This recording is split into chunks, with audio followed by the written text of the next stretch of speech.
Yung nangyayari rito ay isang madilim na araw para sa kasarinlan o independence ng ating Senado. Aray ko. Mm. Kasi, unang-una, bakit pinatawag tong special session na to?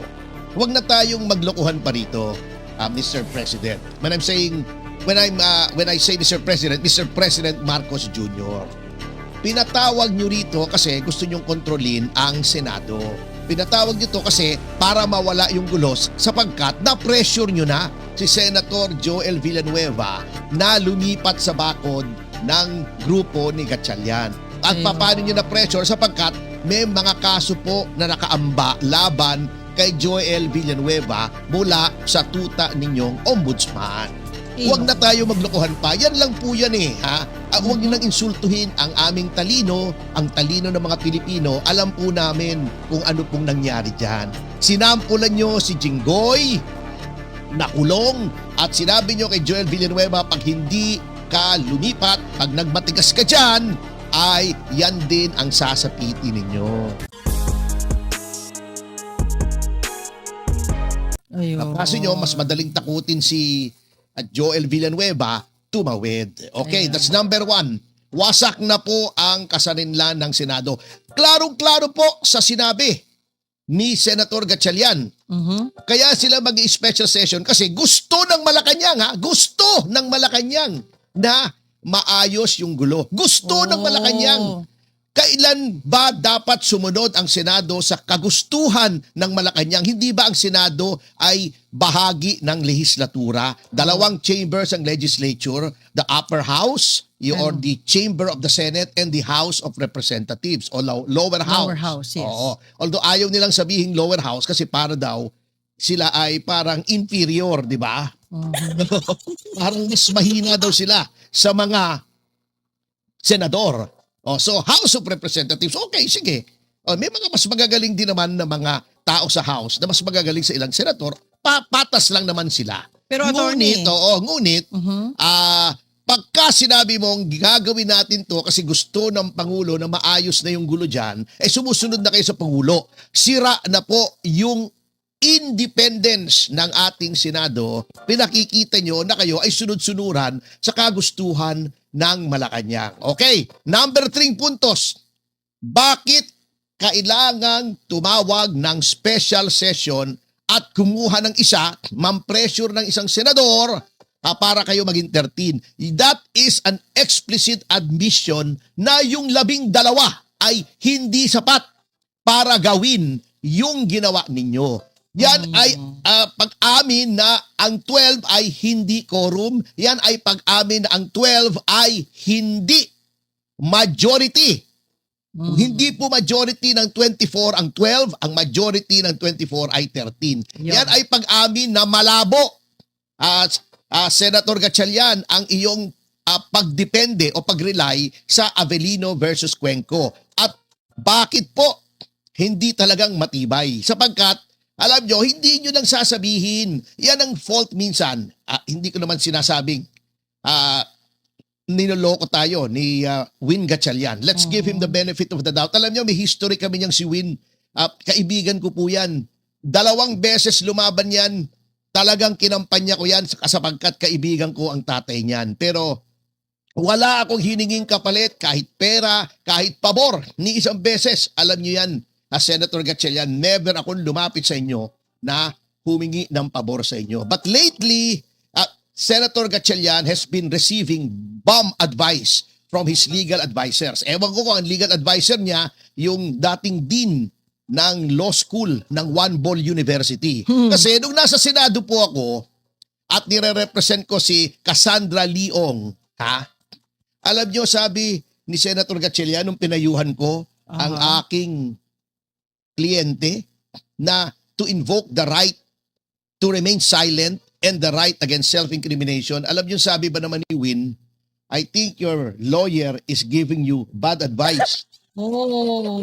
Paano naging bad advice yung rights ng Constitution? So ako, sumama ang loob ko kasi alam kong kaibigan ko siya, ayoko namang mang-away doon at nakakahiya naman, senador siya. I wrote him a 5-page letter. Sabi ko, Win, alam mo, mahal kita, kaibigan kita, pero huwag kang makikinig kung kani-kanino. Eto, pinakita ko sa kanya lahat ng batas, lahat ng desisyon ng Korte Suprema na nagsasabing the right against self-incrimination and the right to remain silent is available sa lahat ng proceedings, maging kriminal, maging civil, maging administrative, at pati na sa Senado. Ayun.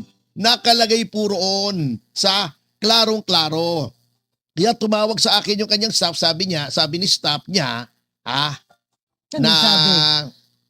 si Ana yung pangalan. Sabi ni Senator, sorry daw, sabi ko, pambihira naman siya eh. Ako, kailangan pa ba naman sabihin niya in public? Pero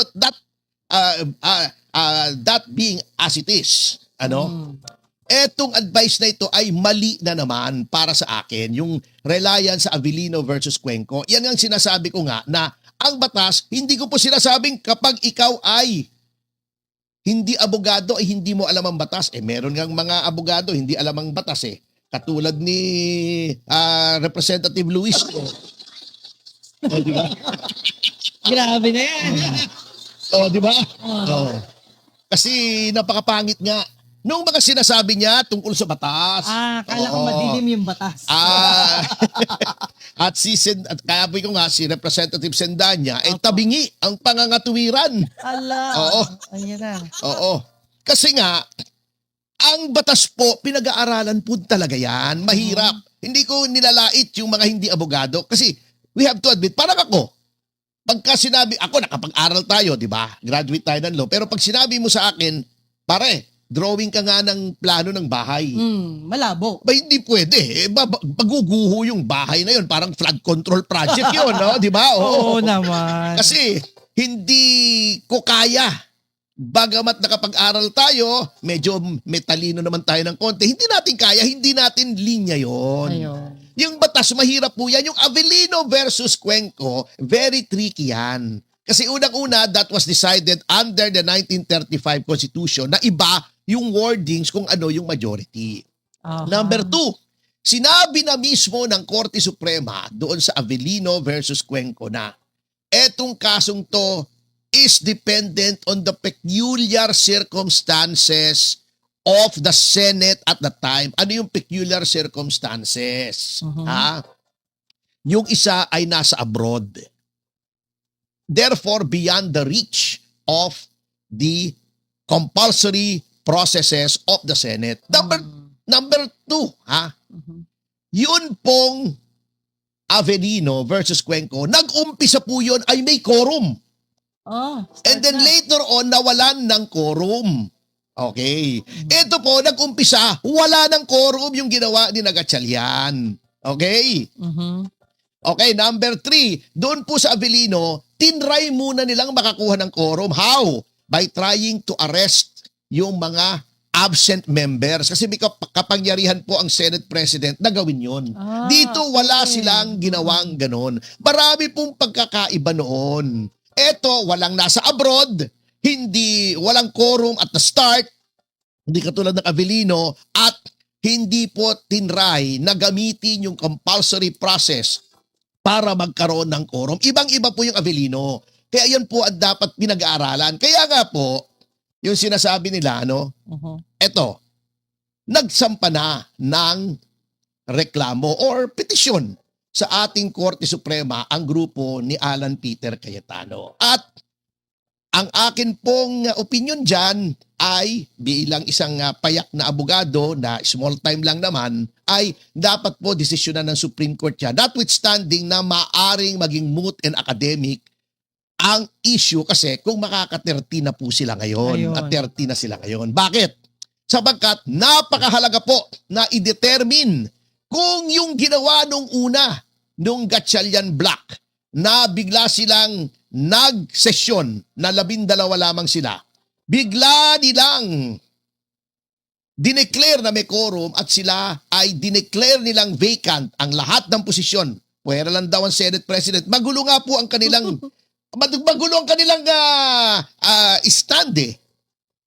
Hindi, dineclare nilang vacant lahat ng posisyon ng Senado, no? Pero Pero hindi yung nila, SP hindi. sabi nila, hindi namin kayang mag-elect ng SP kasi 13 kailangan sa SP.